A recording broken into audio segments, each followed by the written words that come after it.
It is about you. You are the selling point, and the landscape is changing. So be your authentic self, because no one wants to go to work being miserable all day. Look at your own resume, look at your own LinkedIn, and look at your impact and what you have provided for that other company. And if you write things in that context, you're going to talk to the next employer. In my opinion, it's about giving the customer what they really want and just blowing their mind once they get it. And that's what I really love to see, honestly. Get people to do more of home cooking, home cooked meals, healthy meals, so we can all live long and happy.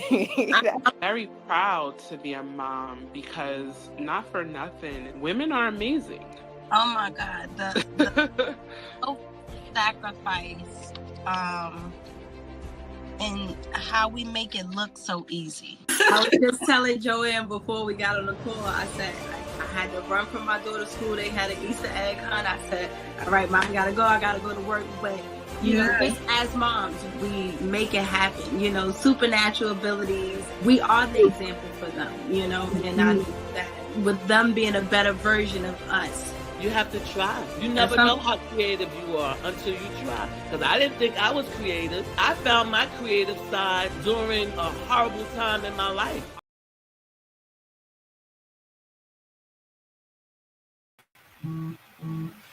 Hello, everyone. Welcome to Thursdays. It is Lunch and Learn Thursdays, and we are so excited to have you with us on today. We are rounding the edges, and we are like getting closer, like each and every day as we are getting to June. I'm like, April, slow down, like you're going too fast. This year has been going by so fast, and that just means that we have been busy, and God has been busy. And I am like I say, I let him lead in all that he can and all that he does. And today we have a very special person. She's very near and dear to my heart. We go way, way back. Like, she, I don't even remember when she comes on, I'll ask her, but to find out like when was the first time that she actually engaged with me. But the first time that I remember engaging with her, I think was at, I don't know, there was so many times. So there was so many interactions. I know one had to do like with the marriage ministry situation. And we were talking about how we were both leading in both spaces and the challenges that we were having there. And then it was another session where we were doing some activities out in the community, and we were doing book bag giveaways and stuff like that. And then there was another session where we were connected, where she actually hired my husband and I to come to her church and do some like games and some fun stuff in an effort to not to have a more Christian celebration of the holiday that they call Halloween. And I absolutely loved it. So there was just so many things about our connection that I absolutely loved about Tyisha.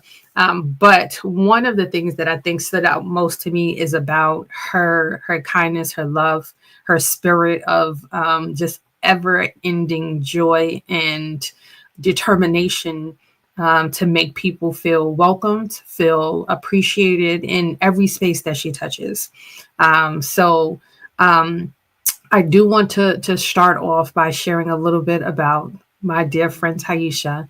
Tyisha Eason, she's a leader, a leadership developer. So like she helps other people's become their best selves. And she has definitely done that in plenty of spaces for me. She'll be like, and she does it so kind. She's like, Athenia, I was just thinking. And I'm like, yes. And then she'll end, can I pray for you? And I'm like, come on, sis, let's do that. So she is definitely a prayer warrior. She's a wellness advocate. I was another way that I met her. Actually met her mom during Juneteenth, coming out to do exercise for our Juneteenth event. She's a speaker, a workshop facilitator. She's now about to be an author, and I'm just so excited about that. Whose life's mission has been to help others walk boldly in their purpose and wellness, even in the middle of life storms. And I know that Tyisha has recently experienced her own life storms, but it is another chapter that God is building for her. She is a native New Yorker, Nueva York, and devoted daughter of God. Tyisha wears many hats, but her favorite role is being a proud mom to her sunshine. With over 25 years of experience in leadership as a regional merchandising manager and a customer service professional, she spent her career guiding people to discover their strengths and develop personally and professionally. And I so see that in everything that she does. Today's session is titled The Well Through the Storms, where wellness meets purpose in the middle of the storm. In this powerful conversation, Tyisha will share how we can maintain wellness and stay grounded in purpose, which is a lot of what we all need to manifest, even when life gets tough. And I know that that can be a challenge for us all. So I would like to welcome Tyisha to the stage. Welcome, Tyisha. How you doing, my love? Uh-oh. Hello, everyone. Hello, world. Athenia, I'm over here trying to gather all of me. I'm sitting here like, for real? She did what? That's who? That's me. Yes, Lord, come with it. I love it. Thank you so much for that beautiful introduction. You are welcome. Yes, I feel the same way when people start talking about you and you just like, really? I really did all of that. Yeah, I guess I did. There is somebody else talk about it. And I think that is why it's so important for us to pour into each other, like to be in spaces when we're doing that, because we don't like to talk about ourselves. And especially in the Black community, we are, especially when we're givers, like yourself, you are a giver, you're constantly giving and constantly pouring out to others. So to hear someone pour into you, you're just like, oh, like, it's a little tear right here, situation. Just a couple, have my tissue right here. Yes. And I guess I asked you earlier about that too. I was like, you got your tissues? Actually, about your water. Girl, when talking to you, yes, I have my tissue. Thank you.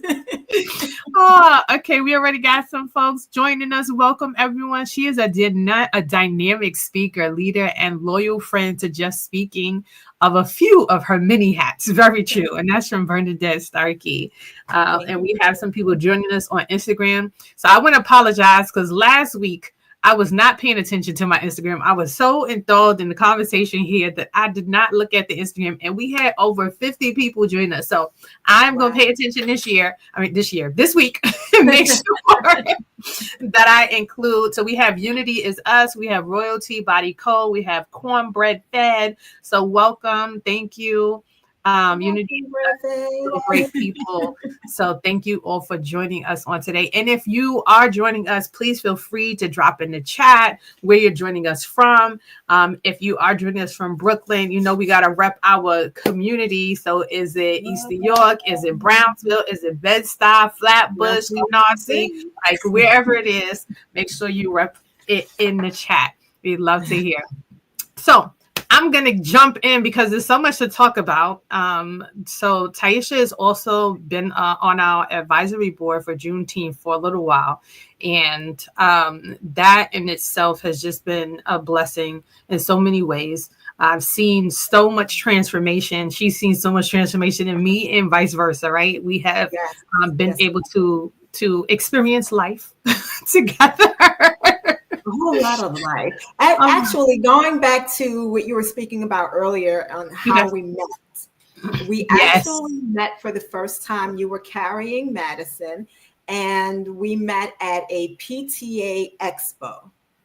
I had just been given the charge of leading our church's Harvest Festival, and I was looking for vendors, and I was walking out and saw Umoja, and I said, "Oh, what is that?" And that's how we met for the very first time. Oh my gosh, I remember, and that was in Williamsburg, right? That was like at a school in Williamsburg. Yes, indeed, yes. Wow, I don't remember meeting you there. So like all of those spaces, I remember that one. I don't remember. You were about to drop. Yes, you were about to go in, I believe. So that's understandable indeed. Look, Yes. if anybody knows me, I be moving, baby and all, with them in my head, in my belly. We going. Absolutely. Determination. Oh my gosh. Okay. So yeah, I remember that. And that's funny because I was like, oh, nobody ever connected with me for any of those events. So I stopped doing them and to look at this to know. Look at So you this. How many years later? exactly. So you never know like where you are showing up and how you're showing up for people in different spaces. So talking about that, showing up, right? Talk to us about just the different spaces that you are showing up. You are doing a speaking engagement in May with another one of our board members. You have a book that's coming out, and those are the top things that I can remember off the top of my head. So share with us what other spaces you are showing up, and then talk to us about those two in particular things. Okay, so we'll start off with the Gold Women's Business Conference that I'm co-hosting, excuse me, this coming March 8th. That will be in New York City. If you can also put up the link for that occasion. And I will be co-hosting alongside the Light of Gold CEO, Deborah Dixon Anderson. And I'm just really excited to be there to co-host as a panelist for women of business that are about their business, but also about their wellness and the role that wellness plays in them growing as individuals and as boss business women. And then we also have, I'm co-hosting a panel as well at Hope City Church, and that will be on May 3rd, I should say, and that is for a community baby shower. I'm super excited about the community baby shower and being able to serve the new moms that are coming into the space. I am a servant leader at heart. So any opportunity that I get to be able to serve and pour into and be in community with others, it just excites me. It gives me energy. It gives me life. And also I'm on the Juneteenth Advisory Board where June 12th, we will be celebrating our Black Kings. All right, let's give it up for our Black Kings. And these are individuals in our community, Black men in our community that are not only owning their businesses, but pouring back into the individuals in their communities and making sure that we have a safe space for ourselves and our families as well. And then we have the Juneteenth Community Day, of which I'll also be a part of. And the community day is June 14th. And then we have the virtual summit coming up as well. And most notably on April 29th, my anthology, of which I am a contributing author. And if I can just show this beauty, this prettiness, this awesomeness, come with it. Audacity. Come on. Audacity will be hitting the shelves on April 29th. If you'd like to pre-order, you can actually find me at Tyisha on Instagram. Thank you so much for that, Athenia. Yeah. So talk to us about the book. Because I was a part of an anthology as well. And it was an amazing experience for me. So talk to us about, before you even get into like what the book is about, talk to us about your process that you went through with writing the anthology, because you and some of the other ladies who you might have been partnered with, or men. I'm not sure if other men were a part of it. So it's written by women. Okay. And it's written by a collective of women, dynamic individual sisters by the name of Diamond Writers. We are known as the Diamond Writers, headed up by our queen pen, Natima Cherie. And my process for writing Audacity came at a most tumultuous time in my life. I had not known what storm I was entering during the time. However, I appreciated the fact that the Diamond Writers were there to be an umbrella of strength and tenacity for me. So Audacity came about when my husband and I found out that he was dying of pancreatic cancer. And during that time, I had already joined Diamond Writers, and I started to put pen to paper. And I started writing my thoughts and my dreams and my prayers all into these journals, these books, and I have them laying all around. Like I have journals all over the place. I have them all over. Yes. I have them everywhere. And I started writing my thoughts and dreams down. And Diamond Writers, our queen pen, Natima Cherie, started her 5th anthology, and it was called Audacity. And it was, what do you have the audacity, or who do you have the audacity to be after your storm, or even in your storm? And from that, we've written a compilation, of different stories from different women all around the country, and their resiliency and tenacity to just boss up and be whoever they chose to be. And I'm telling you, it's so much. It's chock full of like what the best movies are made of. There is drama, and there is breakthrough, and there is laughter and tears and all of those things that make you want more. So I encourage for men and women alike to purchase a copy. It honestly, I believe, will save lives. I love that. I love that. Who do you have the audacity to be after your storm and through your storm? I am excited about that and looking forward to hearing more on what that looks like and what that amounts to in so many different ways. I am too. We spend so much time doing, right? Most of our life, if we look back, we're busy doing. But there's something in that settling of being and who you are choosing to be for yourself and for others in that season. I'm excited. Yeah, and it's funny because I mean, you've like we said, we've seen each other go through our own kind of lifing moment.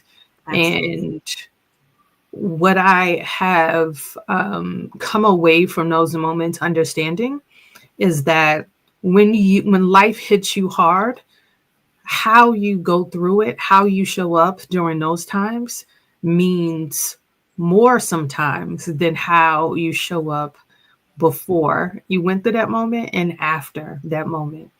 I heard so many things from you were an inspiration to me, or you are encouraging, and I'm like, I was encouraging you. I was like on the floor, like sprawled out, like on the floor. But just, how God uses you in so many ways, and especially through your situation. It's like, yeah, I need to be seen. I want to be heard. I want to get the glory. And I think that when we lean into him during those times, that he absolutely does get the glory, because who he has created us to be is shown in that time. Absolutely. I totally agree with you on that. And that's how I got to the well through the storms. Yeah. That's how that whole story began. I remember listening to, on the cable channel, they have the different radio stations on the cable channels, and I was on the gospel station, and I kept hearing the old song, "It is well, it is well, it is well with my soul." Yeah. And when a word just continues to reverberate in my mind, I tend to go and Google and do my own little research as to why is this word in my head? I need to get it out. It needs to be released from my head, right? And what I did, I typed in a biblical reference for a well, and these stories came up.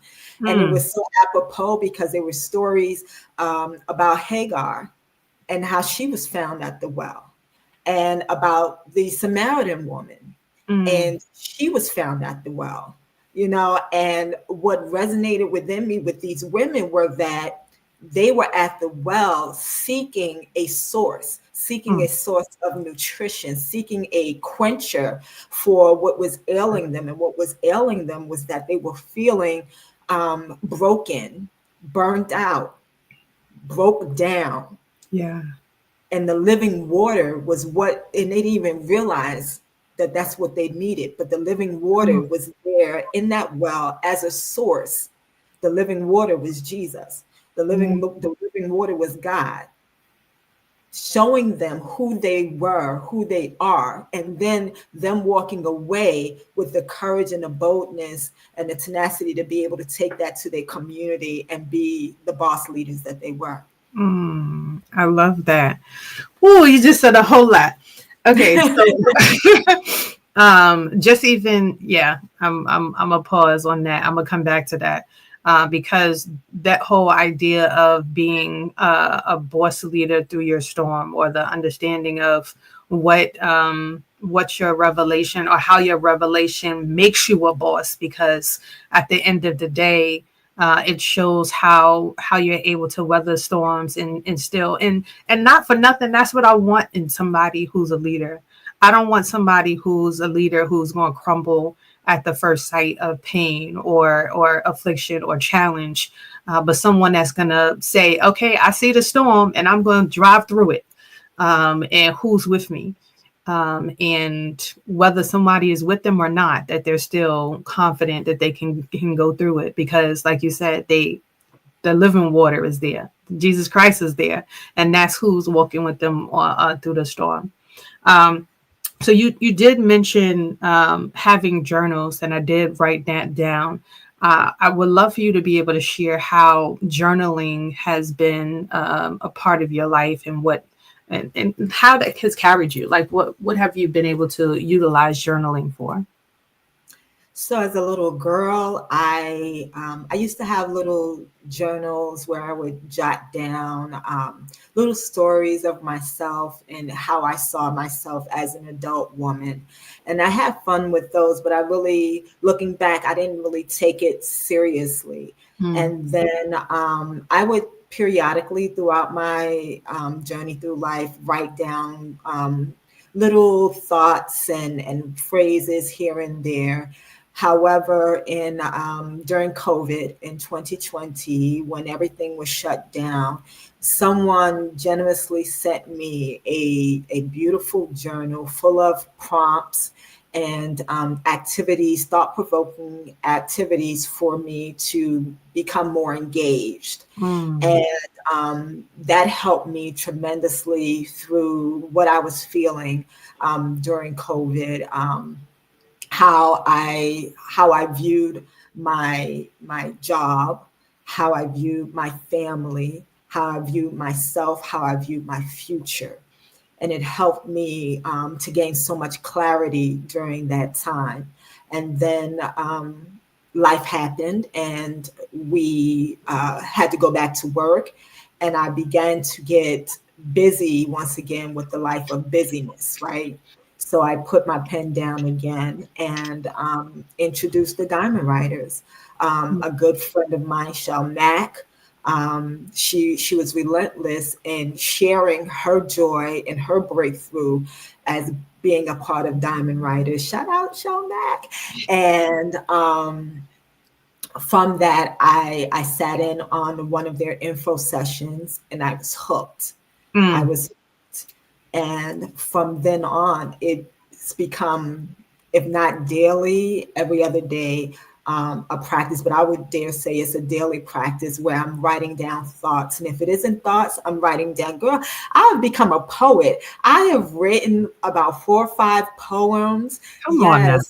Like, it is stirring so much creativity and so much freedom in me. I encourage everyone, man, woman, child, whomever to pick up a pen and just start writing. The Bible says, write your plan and make it clear, right? And sometimes we don't even know that it's a plan or a thought or a dream until we start writing.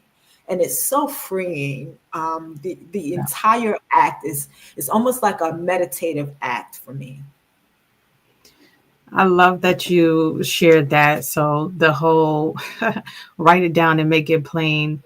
And so I'm going to be, so like similar to you during COVID, I was very much writing every day, like waking up, I would get in. But like you said, the busyness of life has taken me away from being able to do it as frequently as I want. And I even, so like I feel like I put things in place. I bought journals for the kids. I was like, all right, every night before bed, we're going to all journal before we, before we pray. And I think we did that for like a week. And then life happens. And then it was like, all right, I got this meeting that ran a little bit too late. And the kids are like, oh, Mom, I'm tired. I'm going to bed. And I'm like, oh, so I start feeling bad. And then just not happening. Right. So maybe I'm going to try doing like maybe once a week that we try to do it just so that we have it in practice. Because I agree. I do feel like there is something that comes from just being able to let it flow, to get things out of our head, because so many times we're just so much in here. And it stops us from sleeping well. It stops us from being, like you said, being creative, like learning, like figuring out, like you just said, like that I'm a poet. And I definitely want to hear some of this poetry. So I'm going to put you on the spot sometimes. Maybe not today, but. Not today. For sure. So I'm going to switch gears a little bit. I want to find out more about your leadership roles and your style. You've had a long career in leadership. So how has your understanding of wellness evolved over time, dependent on how leadership has worked for you? Yeah, absolutely.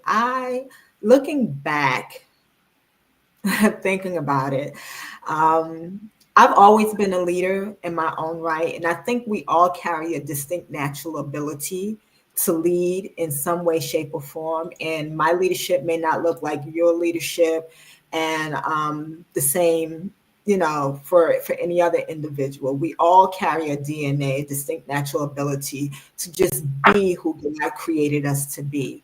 Absolutely. And for me, as I recall in my adulthood is where I'll start off. I thought leadership meant boss, and I thought boss meant bossy. I thought boss meant being almost like a tyrant, because that's what I saw. That's who I saw. And I thought it equaled authority over others. And I not only carried that in the workplace, I also carried it in my home. And because it's not so easy to turn it off sometimes, when you are in meetings and meeting with different people and aspiring to be this particular person. And I'll never forget one part of my leadership that started to shift was when my husband and I were having a very spirited conversation. And you know about those spirited conversations, right? Oh, yeah. Intense is what we call it. That, the laying of hands without the laying of hands.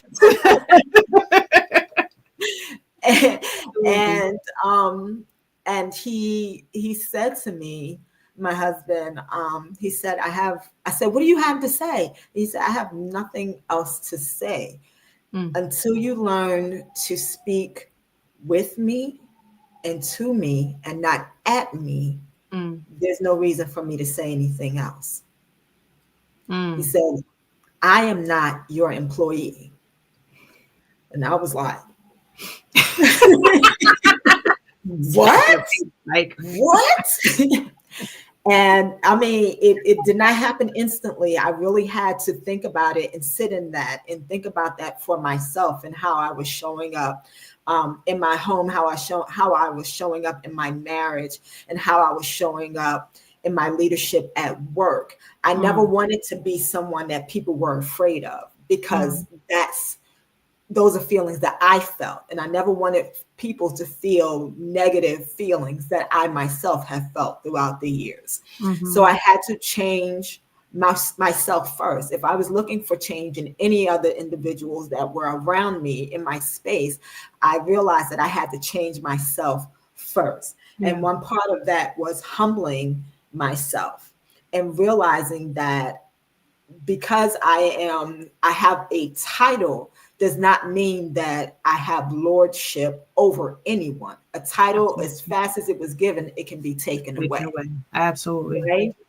And also realizing that a title is something that you do. It isn't necessarily who you are, the essence of who you truly are. And I wanted to empower people to make decisions for themselves. I didn't want to have to tell my employees what to do, when to do it, how to do it. I didn't want many me's, because then that goes back to aspiring for people to be and do what I want them to do. Right. And then instead of them being who they were, and we had the same goal, and getting to the goal was the main objective. It wasn't you doing it like I did it, but for that to be the main objective. So my leadership from then on has been to empower others so that we can change the world, shift the narratives, and feel complete within ourselves. Yeah. Wow. Wow. So you said a lot as far as just in that showing up. Did you, outside of yourself and having that situation between you and your husband, did you see it in a positive light anywhere? Like, were there examples that you had seen of a leader or being a boss that you wanted to kind of shift towards? And coming out of that, absolutely. There were many leaders, many managers that I was in relationship with that who I aspired to become a leader, such as they were leaders that were inspiring, impactful, influential, leaders that saw their employees, that listen to. Active listening is so essential to creating any relationship anywhere across the board. So actually becoming an active listener in hearing where that person is and where they aspire to go and grow is paramount in any type of leadership that you find yourself in, whether it be Juneteenth or in your workplace or in a collective, a writing collective. It's all about, for me, empowering individuals for them to be able to see just how well they actually are doing in life.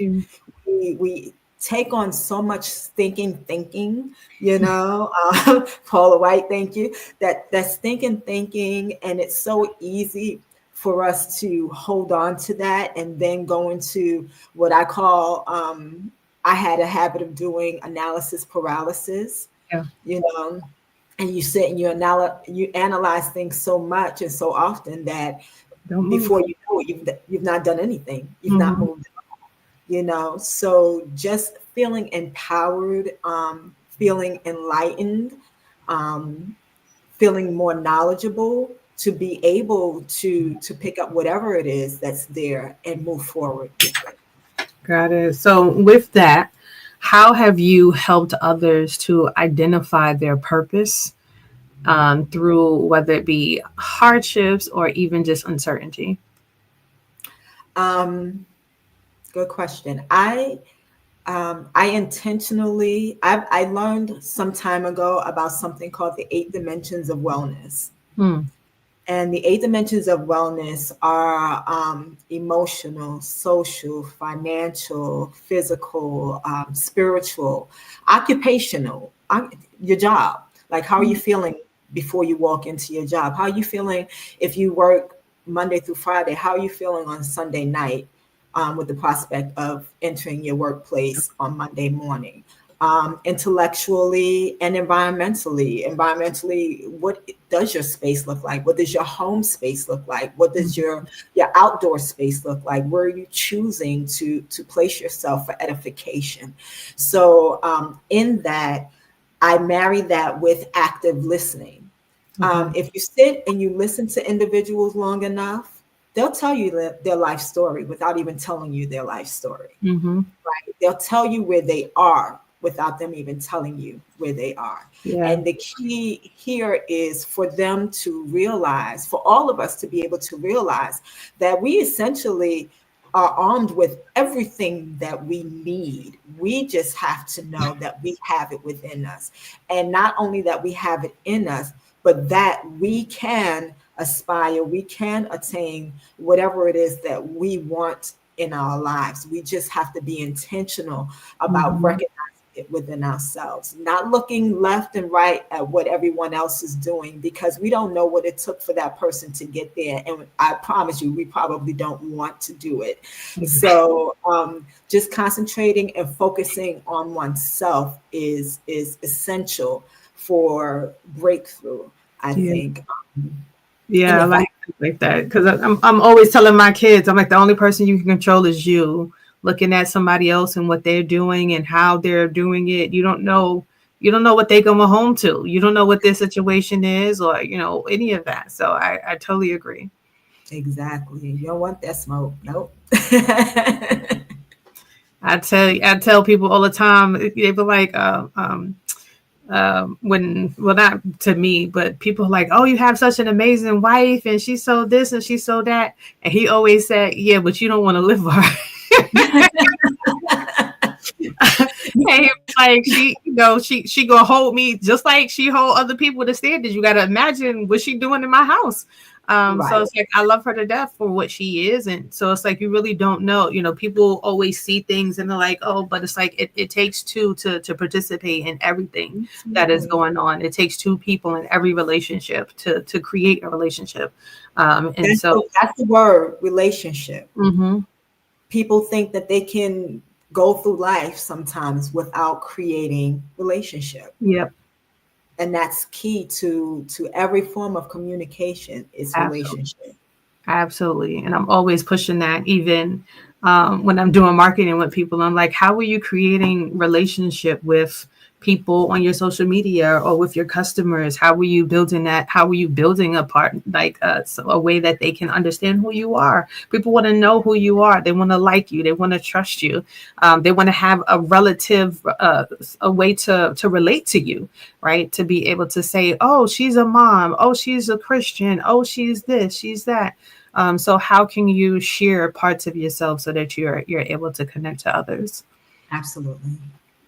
So you talked a little bit about what you have done. We talked about journaling, but are there other wellness habits or rituals that you have used, especially in a space of being a mother, in a space of being a leader, and a space of being a advocate in church and in a community? It's all about community for me. Wellness starts in community. And being able to commune with different individuals that are going through different things in their life and being able to celebrate alongside them. Like I said, when I first came on, that gave me energy, that gave me life. Being around people that are positive and striving and doing things and have things happening in their lives that bring celebration makes me so happy. And then I'm very much into exercise. I love going to my HIIT classes and my Pilates classes and anything dance fit. I am there. I absolutely love it. I'm a firm believer that as you are moving your body, a body that stays in motion, that continues throughout life. And so as I'm moving, those bad hormones are being released. And the good good hormones are being replaced. So whatever I walked in with, whatever weight I may have walked into the room with, that's released, and I'm leaving it all on the floor. And I'm just, there may not be anything on my mind. And I love when there's absolutely nothing on my mind. That means that I am at peace and my entire body is at rest. So I love that. I love walking. I absolutely love walking. I love walking around and just witnessing the wonders of God.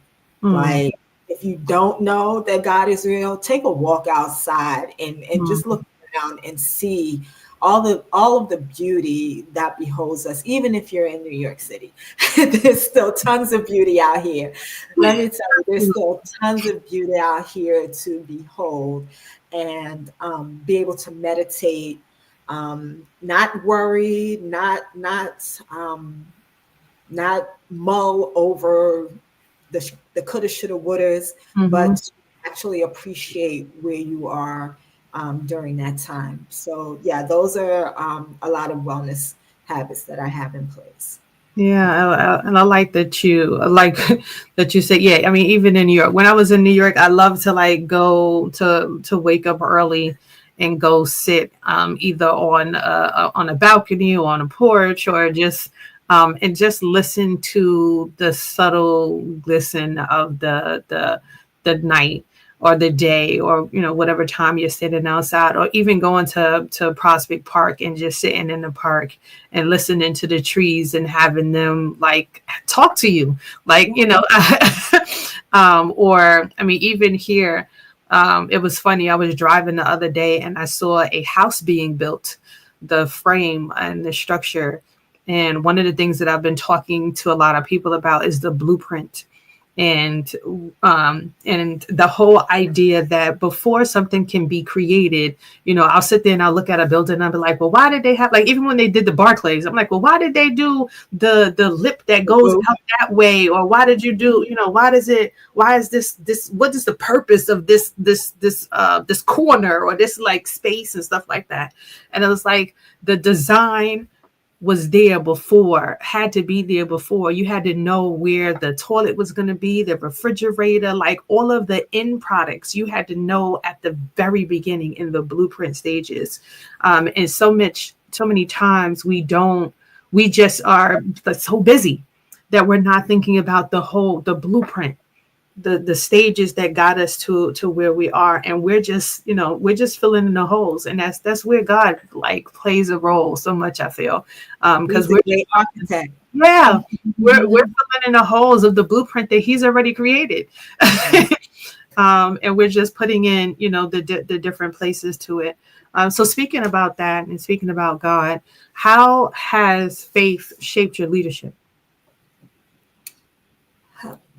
Faith has shaped my leadership in so many ways. It's helped me, as I spoke about earlier, it helped me to see who I am, who I am as a human being, and who I am as God's daughter. Not meaning that they have to be mutually exclusive with one another. They can definitely and should definitely work in tandem with one another, because that's where His grace and His mercy shows, right? So for me, it's always been, if God can forgive us of our sins, hallelujah and amen, right? That we commit daily, who am I not to be able to forgive my brothers and sisters, especially as we sit next to one another in communion during church or in communion during meetings, and not want to pray for you and not want to be there for you in your time of need. So my leadership in that has helped me basically to be more open, be more transparent, be more vulnerable to the people that surround me. I noticed earlier on, especially where my faith and leadership are intertwined, as far as I would say church, that people are always watching. Yeah. People are always watching. Absolutely. And your way of being could possibly be the conduit for someone else to accept Jesus Christ as their Lord and Savior, or accept their calling, their anointing into leadership. It's not saying that leaders are holier than thou or Holy Ghost Junior. It's that people are watching how you move. Everyone wants a sense of belonging, right? So do you want to belong to something where people seem like they have joy and that they want to be there? Or do you want to belong to something where people look broken down, burned out, and brokenhearted? Absolutely. Absolutely. Wow, that was, and yes, I totally am in that space, and I understand that, and I love that you shared that, because I think a lot of our followers are in that space as well. You know, they're like, oh, I don't go to church anymore, or I'm hurt because church, you know, the church people did this. You go to work. You go to work.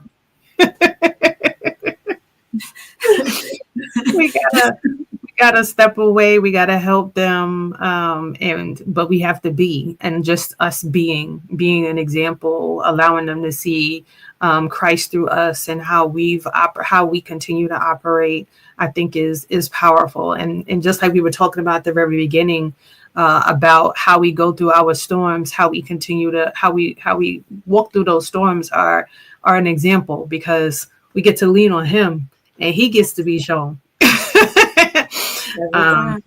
And so that was definitely powerful. So I appreciate that.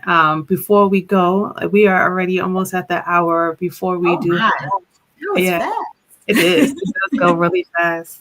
Is there anything that we didn't ask you that you would like to share with the community? Just to remember that self-care is not selfish. It's actually the biggest part of showing love that you could offer to your family, your friends, and your community.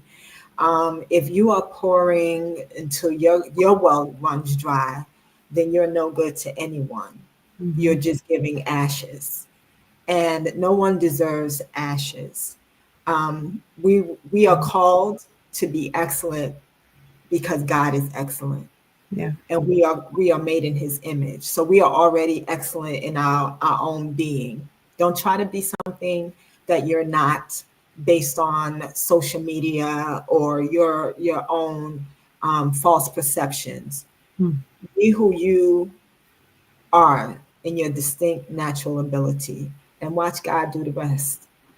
I like that. Come on now. That was one of those poem moments. That was And if I may also just remind everyone that Audacity will be hitting the shelves April 29th. And you can either DM me at my Instagram page, that's Tytanelle, at Tytanelle, TYTANELLE, or find me on Facebook, Tyisha Eason, or you can go to diamondwriters.com for your copy. Thank you. Awesome. You're very welcome. So we're not off the hook just yet. We have one more question for you. And this is just, you talked about a couple of things, especially around forgiveness. And I mean, just with our administration right now, there's a whole lot of forgiveness that we need to be in a space of living, right? One of the things that we have been talking about with Juneteenth is the understanding the First Amendment. And I do want to read the First Amendment, and then I would like to ask you a question around it, and where you see us taking up arms and being able to, and not arms like physical arms, but our own torch. What do you feel like we need to be doing as a community to be able to exert our First Amendment right? So the First Amendment right reads, Congress shall make no law respecting an establishment of religion or prohibiting the free exercise thereof, or abridging the freedom of speech or of the press or of the right of the people peaceably to assemble and to petition the government for a redress of grievances. That breaks down to freedom of religion, freedom of speech, freedom of press, freedom of assembly, and the right to petition the government. With that said, is there, and this kind of, just to kind of preface this for those who are just joining us, on March 27th, which was my birthday, our president shared some laws or some enactments that he wants to remove culture or any kind of thing that is considered separatism, which meant that they would be closing or trying to close a lot of our cultural institutions, our museums, our Smithsonian's, the African American Museum that we were so proud of, and that was built in Washington, D.C., that has a lot of artifacts and things of that nature, or not give funding to those things. In my opinion, that is a direct hit of freedom of speech. So I would like to open the floor to you and others. But what is your thoughts about that, as far as where does freedom of speech land for you? For so long, I feel like from the beginning of time, our voices have not been valued. And because they have not been valued, we've carried that from generation to generation to start believing that our voices don't hold value, that our voices don't hold weight, and to believe the things that others are saying and others are telling us. And that comes in hand with the separation portion of what the person in office is talking about. Separation is the epitome of what's happening right now. Just because we have the museum doesn't mean that we said only people of African descent are allowed to visit. It's so that we could share our history with individuals that may not otherwise have been made privy to it. And those that were made privy to it, maybe they walk in and not, maybe they walk in and then walk out knowing more than they did walking in.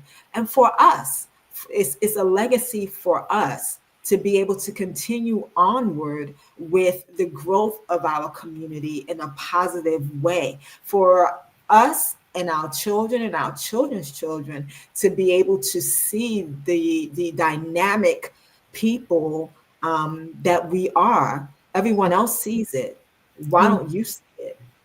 So it isn't what's happening with us. It's more about what's happening with you that you don't see, that everything that's coming out of your mouth at this point is all about separatism. And why would you think that we are so delusional to think that it would be anything of the opposite? So yeah, for us, using our voices to speak upon those things that don't edify us, that no longer fit in the confines of our culture and where we want to see ourselves go and grow as a unit and as citizens of the United States of America. Well, thank you so much for that. That was very profound, Tyisha. Thank you so much for your time. Thank you for coming out. Thank you for sharing so much of yourself, your story, your history, your leadership and faith, your leadership overall, and your new beginnings. So thank you for being a part of all of it, and for being a part of our advisory board and helping us to be the change that we want to see in our community. It's my pleasure. You are very welcome. So I'm going to put you backstage while I close us out, and then I'll be back there to chat with you to close out everything. See you soon. All right, y'all. So that was really amazing. I feel like every week is just so much going on. Last week we were talking about going back to our motherland, and we have some folks joining us. We have lots of folks joining us. Author Mary Mose, Arcade Unigram, Everyday Drave Day, Saturday Swift MRL, Unity Is Us, Love Zone, Apparel, Cheers by DLM. So Glitter Ray. Hey. So welcome, everyone. Thank you all for joining. I am just going to share a couple of slides about what we have going on right now. Tonight, we have our Be a Voice. We are looking for influencers to join us and to join our movement. We and how timely, right?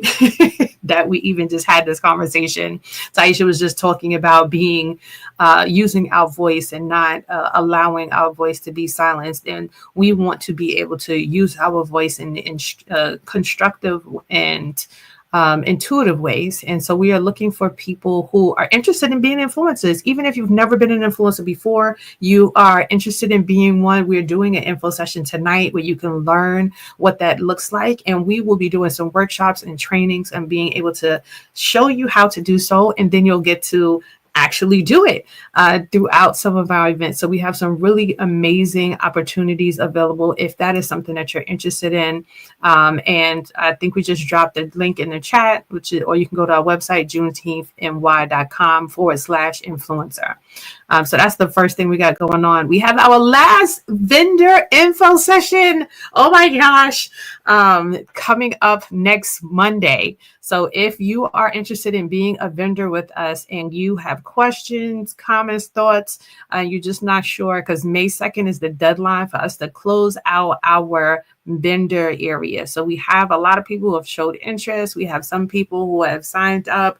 We are closing the doors. So we're not doing a last minute thing, y'all. We are being the change that we want to see. And being a change means that we have to close the doors sometimes. We have to put things in place that are going to allow us to do things the right way so that people are really able to experience the true essence of what we want them to experience with workshops and just being loved. And we can't do that when we're rushing, and we can't do that when we're last minute. So if you are interested in being a vendor or know someone who would be a great vendor for our Juneteenth event, and it doesn't have to be in person, we also have virtual vending opportunities as well. So if you live in California, in Texas, in Virginia, North Carolina, Orlando, Georgia, and you are interested in being a vendor, we have different opportunities for you. So come to our session and find out more. Our next session, a business plan. We are doing workshops and trainings every Tuesday. Last Tuesday, it was about being a vendor. And wow, we had Pippi Span, who was a previous vendor with us. She's been a vendor with us, I don't know, maybe 7 or 8 years now. And she came in and she just talked about everything from branding and how she has changed her branding from when she first started with us to where she is now. And even some of the ups and downs that she's experienced. So this one, the business plan, we're going to be talking about creating a one-page business plan. I know for myself, when I was hear business plan, I'm like, oh my gosh, that's so much work. And how am I going to do that? We're going to talk about how you can use AI to create your SWOT analysis for your business. Yes, that is a real thing, and it can help you. So I definitely want to be able to share a lot of that for you. Practical steps, what's next, like how to really manage your business, and what is SWOT. Strengths, weaknesses, opportunities, and threats, understanding what those are for your businesses. So if you are interested, it is $20 per session. If you are a vendor, though, you get that free, and you get to watch all of the recordings, and there'll be worksheets that you also get afterwards that help you to go through that process. So again, we're setting people up not just for that one day, that vending event, but this is really about how to set you up for success as a business. And talking about setting people up for success, we are not just doing that with our vendors, but also with our models and our designers. So we have a series of workshops that you can see here that we are offering. And our next one is May 3rd. So if you are interested, that too is $20. If you want the full package, which is all access, is $120. And that's for both sessions. You can sign up on our website, and that's the juneteenthny.com. The next session after that, we're going to be talking about numbers that matter. So like I said, every Tuesday, we're going to be having different sessions, and we have some really great content that we are working on. And lastly, we are sharing with you some rollouts that we have going on for our Juneteenth day. On June 14th, for the very first time, we will be offering roller skating. So if you are a skater or know someone who is a skater, we encourage you to come out. It's only $2 to rent the skates, which is a steal because most places just spending $10 or so to be able to do that. It's for 1 hour sessions, and we'll be going 10 a.m.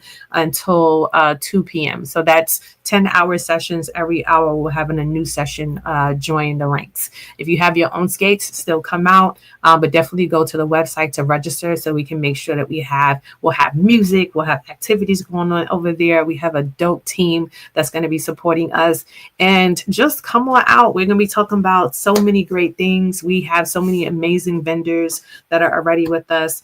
And so that's it, y'all. I'm not going to belabor it. I really appreciate you all for joining us. Thank you again, Tyisha, for your time, for pouring into us today with your wisdom and your warmth. You are a true example of what it means to thrive in purpose and wellness. We love you all. We'll see you next Thursday. God bless. Bye, everyone.